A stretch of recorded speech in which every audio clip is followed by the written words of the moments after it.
Hey, welcome, all my right thinkers. Thanks for tuning in. Check out your boy, B Funk. Thinking right out here in my lab. I do what I do for you. We got some more my information coming to you, so let's go. Rightism, 25 rules to live by. Storytelling, story with a message. There's a message in the story for life. I give life lessons. You tune in to receive them. I appreciate you. We got a good thing going. Let's do what we do. Right thinkings, mission, and I'm on it, is to enlighten, inspire, educate, and motivate you, the individual, to a higher spiritual level of enlightenment. Right thinkers way of life through mental and spiritual discipline practice daily will help and guide you to obtain your goal of reaching spiritual enlightenment, aka know thyself. My mission is that all right thinkers know thyself. If you're a right thinker, your goal is to know thyself. You see where we're going with this? Let's get there together. So I ask the question, do you know you? You will when I'm through. It's rhetorical, but if you don't have an answer for yourself, tune in. I can help you with that. That's what I do. A person who knows not and knows not that they know not is foolish. Disregard them. A person who knows not and knows that they know not is simple, but you can teach them. That's why I do what I do for you. I appreciate you too. Stay tuned. I got more for you. A person who knows not and believe and think that they know is dangerous. Avoid them. I do. A person who knows and knows not that they know is spiritually asleep. I can awaken them. I'm the spiritual alarm clock here to wake you up with knowledge of self. That's what I do for you. A person who knows and knows that they know is wise. Follow them. All these persons reside in you. Right thinkers, know thyself, and to Maat, be true. Okay? I'm going to start chapter 2 in the introduction to Egyptian yoga for you. Remember, Egyptian yoga, the sign is the lotus flower, because when it grows in the worst place, but it comes out pure because it represents God. Opens up to the sun. The sunrise, it opens up. When the sun go down, it goes down. So that's the concept. All right, now let's talk about, you might want to ask a question. What is yoga? I just explained that to you a minute ago. But how does Maat philosophy relate to yoga? Like that question. I can answer it. I got 2 pages of information that'll take care of that question. Let's go. Now, Maat philosophy is an aspect of yoga teachings. All right. Therefore, it is important to understand Maat, or Sema, we call yoga, in the context of all the Sema Tawi, which is Egyptian yoga, traditions, meaning it set the precedent, and therefore it's appropriate here to present a brief introduction to the concepts of yoga and the specific yoga teachings that developed in ancient Africa later and later on in India, which is famous for it right now. Okay, but most students of yoga are familiar with the yogic traditions of India. Consider that the Indian texts, such as they got the book called the Bhagavad Gita, the Mahabharata, the Patanjala, Yoga Sutras, etc. They got a bunch of books, okay, of yoga philosophies, and are the primary and the original source of yoga philosophy and the teachings. However, upon examination, everybody assumed the Indians started. Not so fast, my friend, according to Lee Corso. The teachings currently espoused in all the major forms of Indian yoga, guess what, can be found in ancient Egyptian scripture. Okay? Inscribed in papyrus and even on the temple walls, as well as the stelas, statues, obelisks, and other sources. Moving on. Yoga is the practice, and pay attention because this is what's important and this really what works. Yoga is the practice of mental, physical, and spiritual discipline. You have to work every aspect of your body to make it work completely. Trust me. And However, upon example, excuse me, no, I'm down here at scripture. Now, you can find ancient Egyptian scripture inscribed everywhere. But I have to understand, yoga is the practice of what? Again, mental, physical, and spiritual discipline. Mind, body, and soul. Okay, that's where it comes from. But which doing this would lead to what? Self-control, aka self-mastery. And self-discovery of what? Your higher self. And how you do this? By what? Purifying your mind. Positive thinking, right thinking, body, working out, exercise, whatever your preference is, and spirit, doing the right thing.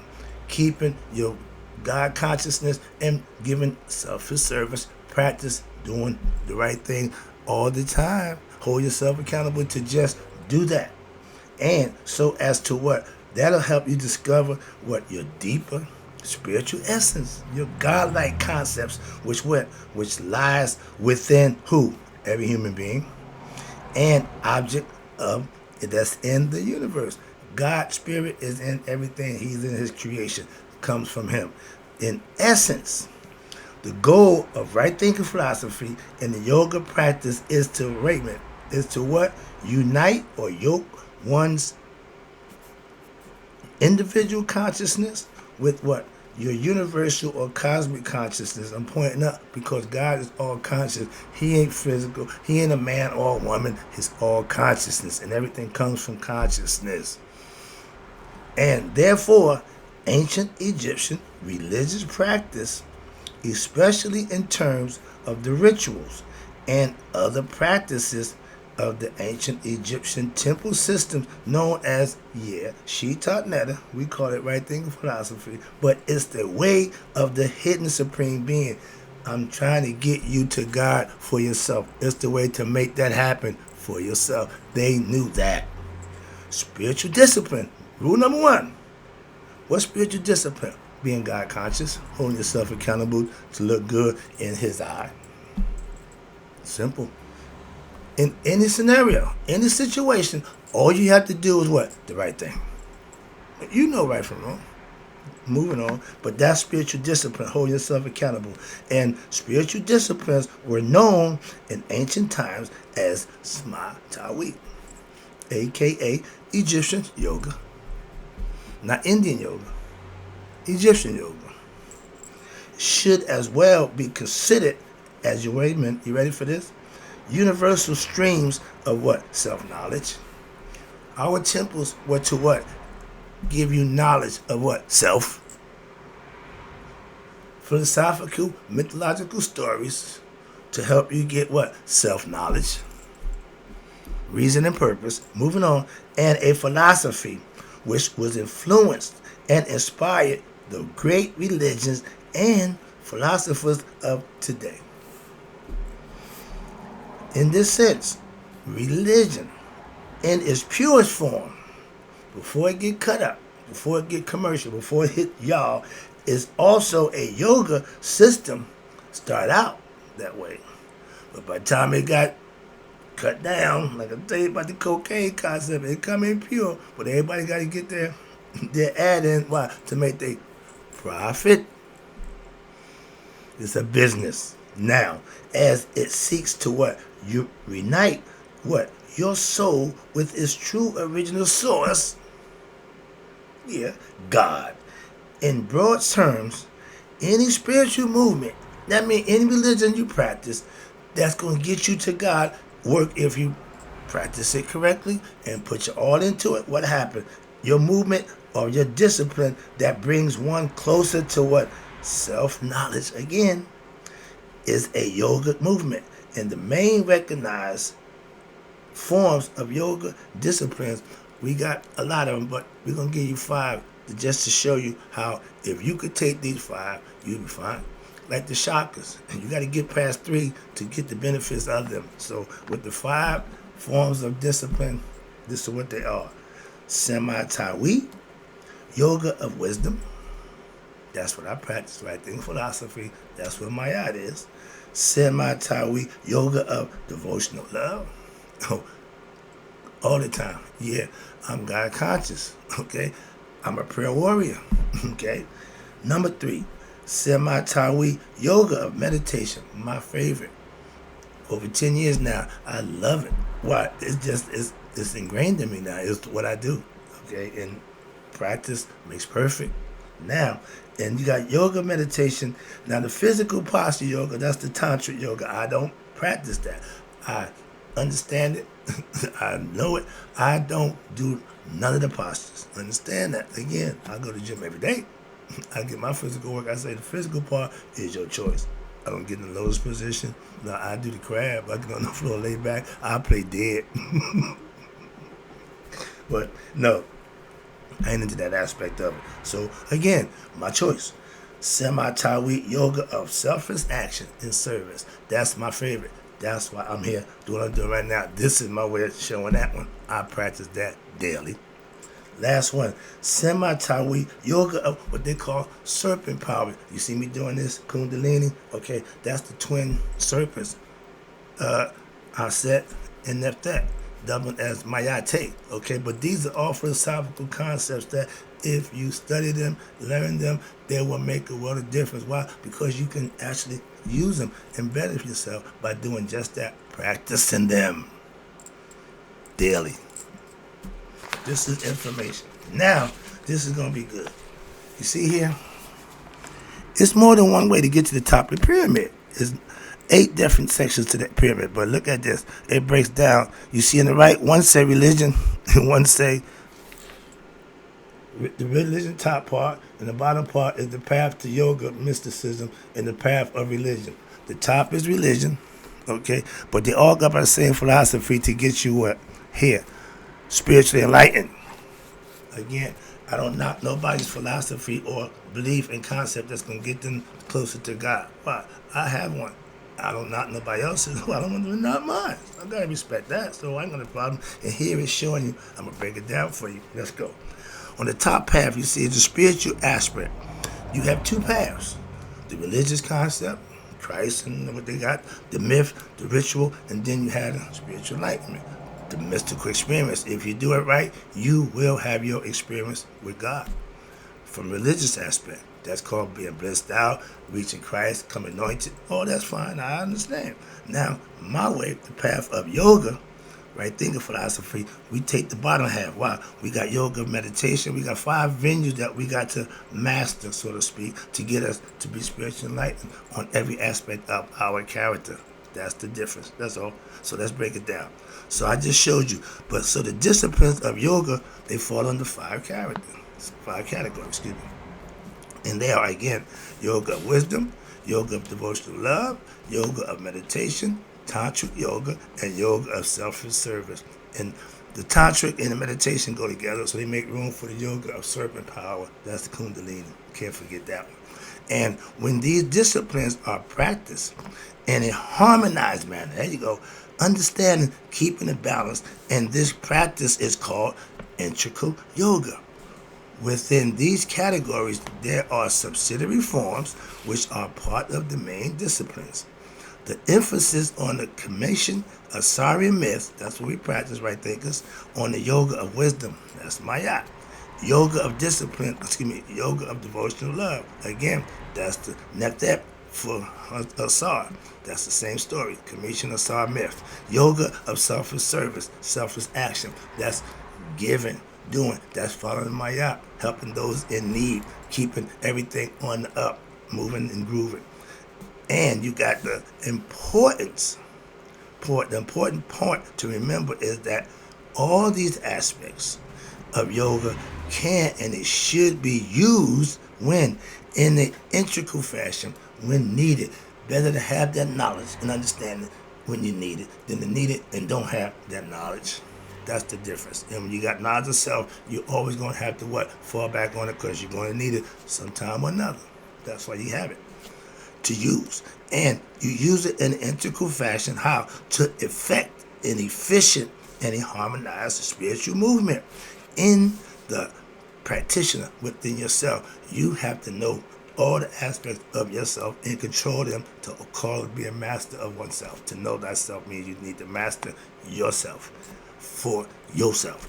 And therefore, while there may be an area of special emphasis, like we say, but other elements are bound to become part of your program as needed. Again, for example, while a yogin practitioner of yoga, aspirant, initiate, may place emphasis on what? The yoga of wisdom. I want to learn, okay, that's the one to master self. That's yoga of wisdom. Again, my philosophy gives you that. And they may also practice devotional yoga and meditation together. Loving God, showing respect and praise, respect on a regular basis, meditating on a regular basis, they're going hand in hand. Okay? Yoga, along with what?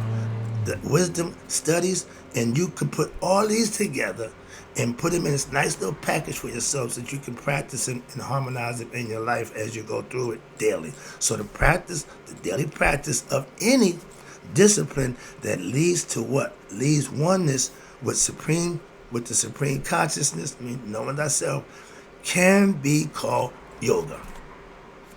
If you study, rationalize, and reflect upon the teachings, you are practicing yoga of wisdom. Again, if you're meditating upon teachings in your higher self, you are practicing yoga meditation, which is my favorite. If you can connect with God, that should be important to you. Trust me, it's a good deal.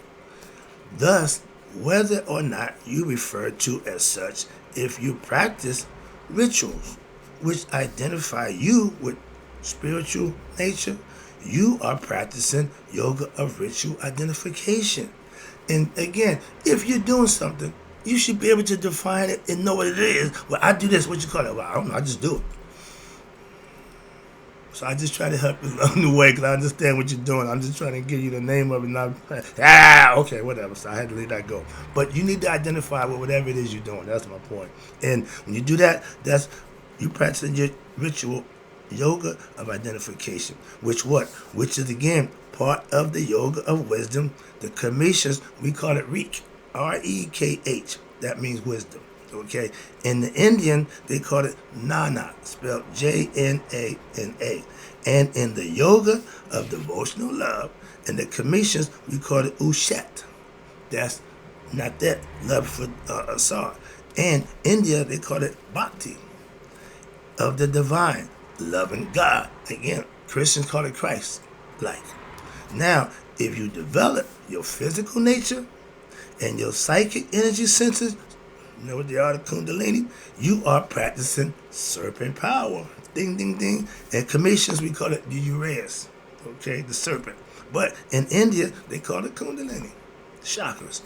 Yoga, which is part, again, of the Tantric yoga. In Tantric yoga, everything is male and female.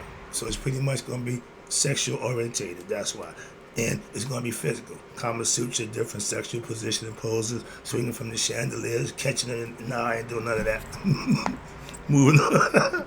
But if that's your thing, but if you practice living according, how you go, my favorite, when you practice living according to ethical behavior and you offer a selfless service, know what you're doing? You're a right thinker. You are practicing yoga of action, aka for Commissions, we call that Maat. In India, they call it karma, cause and effect. You get what you deserve. With balance, you get just what you need to do for yourself, and understand that. And when you do it right, you will get your blessing. If it's done the other way, you get karma, aka what you deserve. Not a punishment, no, just what you deserve. Simple. Well, if it's bad, that's what you deserve. That's what it is called. I don't call it that. They say it's karma. And I'm saying you get what you deserve. Is it good karma?